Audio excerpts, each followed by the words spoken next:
जो एक general video रहेगी जिसमें हम लोग सारे चैप्टर्स के इंपॉर्टेंट क्वेश्चंस देखेंगे जो भी वाइवा में पूछे जा सकते हैं। ठीक है, तो पहले स्टार्ट करते हैं ऑप्टिक्स से।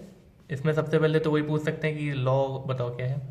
तो लॉ ऑफ रिफ्लेक्शन क्या है, आई इक्वल टू आर होता है। दूसरा, इंसिडेंट रे, रिफ्लेक्टेड रे और normal at the point of incident all lie on the same plane. अब ये समझाने के लिए सेम प्लेन में ये बताना, ये वाला एक ये भी नॉर्मल हो सकती है, ये पेन ये नॉर्मल भी हो सकता है लेकिन ये नहीं होगा। ठीक है, क्योंकि इस प्लेन में लाई करने चाहिए तीनों। ठीक।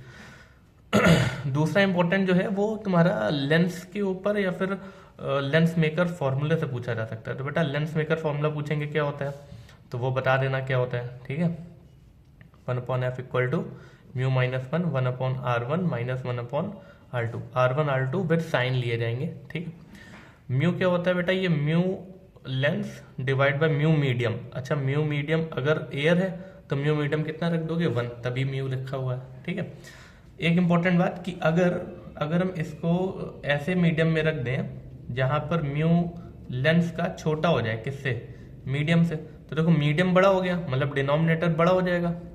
अगर डिनोमिनेटर बड़ा हो गया इससे तो ये फ्रैक्शन 1 से क्या हो जाएगा, छोटा।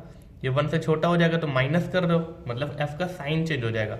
मतलब एफ पॉजिटिव अगर आ रहा था तो तुम्हारा क्या हो जाएगा फिर, नेगेटिव। इसका मतलब अगर हम किसी ऐसे मीडियम में रख दे लेंस को जिसका रिफ्रैक्टिव इंडेक्स लेंस के रिफ्रैक्टिव इंडेक्स से ज्यादा है तो बेटा उसका साइन चेंज होता है। ठीक है, नेचर चेंज हो जाएगा लेंस का। ठीक, अच्छा किस मीडियम में रखें कि लेंस जो है बिल्कुल प्लेन ऑब्जेक्ट की तरह हो जाए, है ना, ऐसा रहे कि आर पार दिखने लग जाए, ट्रांसपेरेंट हो जाए। तो उसके लिए म्यू की वैल्यू किसके बराबर हो जाएगा, 1 के बराबर, तभी तो 1/f 0 हो जाएगा। और f कितना हो जाएगा, इन्फिनाइट। प्लेन के लिए इन्फिनाइट होती है ना, समझेगा।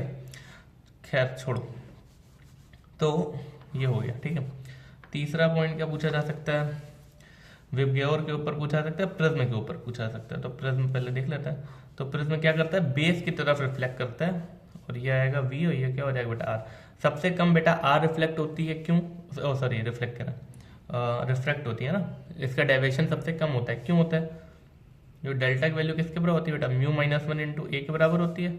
तो जिसके लिए म्यू ज्यादा होगा उसके लिए डिफ्लेक्शन ज्यादा होगा। म्यू किसके लिए ज्यादा होगा, तो बेटा म्यू इनवर्सली प्रोपोर्शनल होता है लैम्डा के। ठीक है, 1/लैम्डा की पावर 4 बोल सकते हो।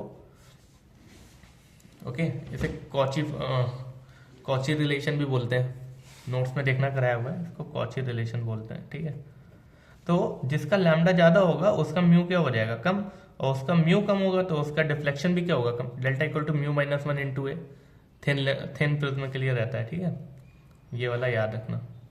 तो ऐसे बताना, पूछेंगे कि भाई रेड ऊपर क्यों है, वी नीचे क्यों है, तो बताना रेड के लिए रेड का लैम्डा ज्यादा होता है इसलिए कॉची रिलेशन से उसका म्यू कम हो गया।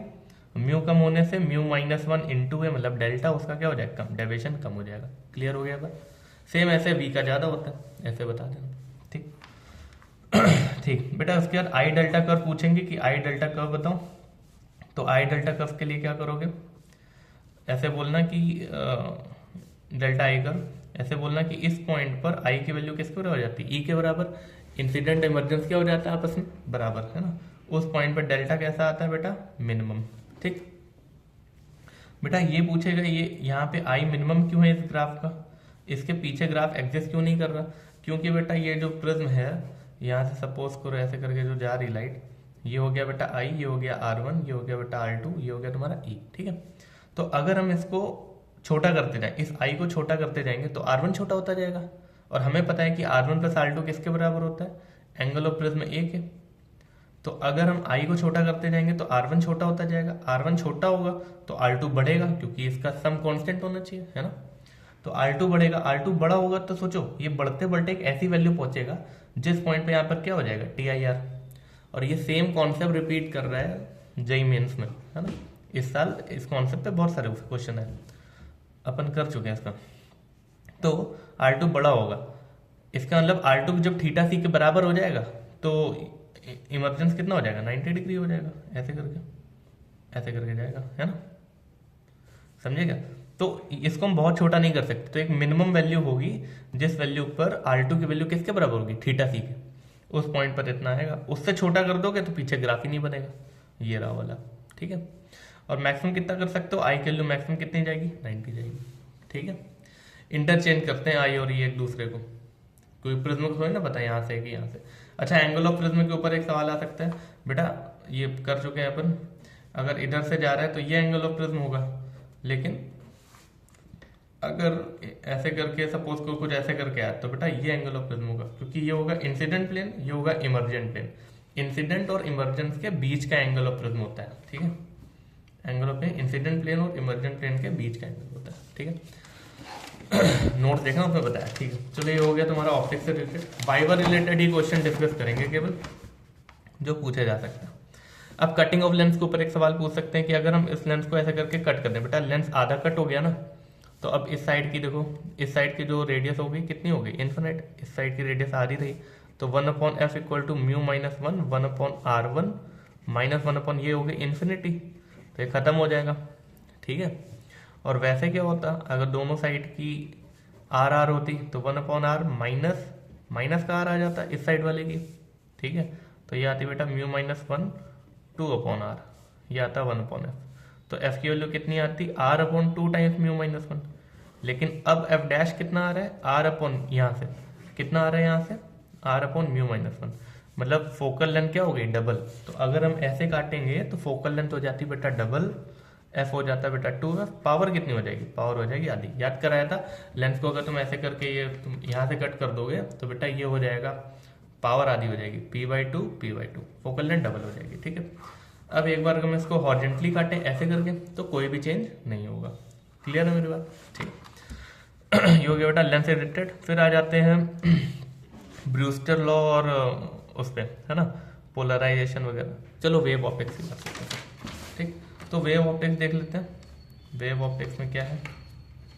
ठीक है, वेव ऑप्टिक्स बच्चों, वेव ऑप्टिक्स में एक सवाल पूछा जा सकता है, डिफ्रैक्शन और इंटरफेरेंस कब ऑब्जर्व करते हैं, जब बेटा जो स्लिट की जो विड्थ होगी ना, जो विड्थ होगी वो कंपैरेबल होगी, क्या होगी, कंपैरेबल विथ लैम्डा।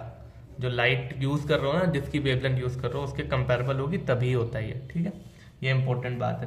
तभी हम लोग जो स्लिट का डिफ्रैक्शन होता है ना, जैसे ब्लेड्स इंटरफेरेंस होता है, दो स्लिट्स ऐसे ब्लेड से बनाते हैं, तो ब्लेड्स का जो साइज होता है इतना छोटा होता है इनके बीच का, कंपेरेबल टू लैम्डा होता है, तभी हमको ये ऑब्जर्व होता है, नहीं तो बड़े में ऑब्जर्व नहीं होगा। ठीक है, ये हो गया। इसके बाद तुम्हारा डायपोल से रिलेटेड चीज़ें पूछ सकते हैं, वो डायपोल। ठीक है, जो ऐसा है जो अपन थोड़ा भूल सकते हैं वही बताएंगे। डायपोल का पूछ सकते हैं यहाँ पर इक्वेटोरियल और एक्सियल पोजीशन, एक्सियल और इक्वेटोरियल पोजीशन का क्या होगा। ठीक है, ये लोग। हाँ, ईएम वेव के ऊपर एक सवाल पूछा जा सकता है कि भाई ईएम वेव बताओ क्या होती है। ठीक है, कैसे जनरेट करते हैं, ऑसिलेटिंग चार्ज से जनरेट करते हैं।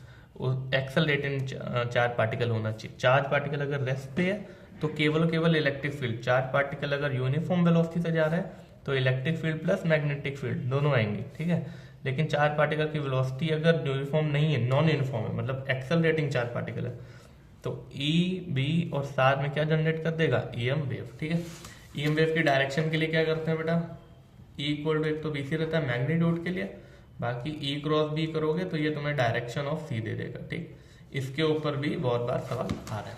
ठीक है बेटा, एक बार ऑप्टिक्स का ये वाला सवाल, तुम्हें पता है सी की वैल्यू किसके बराबर होती है, 1/√μ0 एप्सिलॉन नॉट रहता है। तो अगर किसी मीडियम में जाएगा तो कितना हो जाएगा, 1/μ एप्सिलॉन। इन दोनों को अगर डिवाइड कर दो, c/v कर दो, तो बेटा यही तो रिफ्रैक्टिव इंडेक्स होता है। ये किसके बराबर होगा, √μ epsilon divide by μ0 epsilon naught, ऐसे ही है ना, c/v जो सबसे नीचे सबसे ऊपर, तो μ/μ0 किसके बराबर हो जाएगा बेटा, μr एप्सिलॉन r। ये होता है रिफ्रैक्टिव इंडेक्स। किसी भी मीडियम का μr एप्सिलॉन नॉट का रूट लगा दो तो रिफ्रैक्टिव इंडेक्स आ जाएगा। ये तुम्हारा जेईई मेंस 2028 की शिफ्ट में, 28 जनवरी 2026 की शिफ्ट में शायद रिपीट कर दिया। ठीक है, आ रहा है इस टाइप का क्वेश्चन। ओके, नेक्स्ट टाइम हो गया वीडियो का। नेक्स्ट वीडियो एक और बनाएंगे जिसमें बचे हुए टॉपिक्स का क्विक 10 मिनट में कर लेंगे रिवीजन। ठीक है, on the viva based question होंगे उसमें।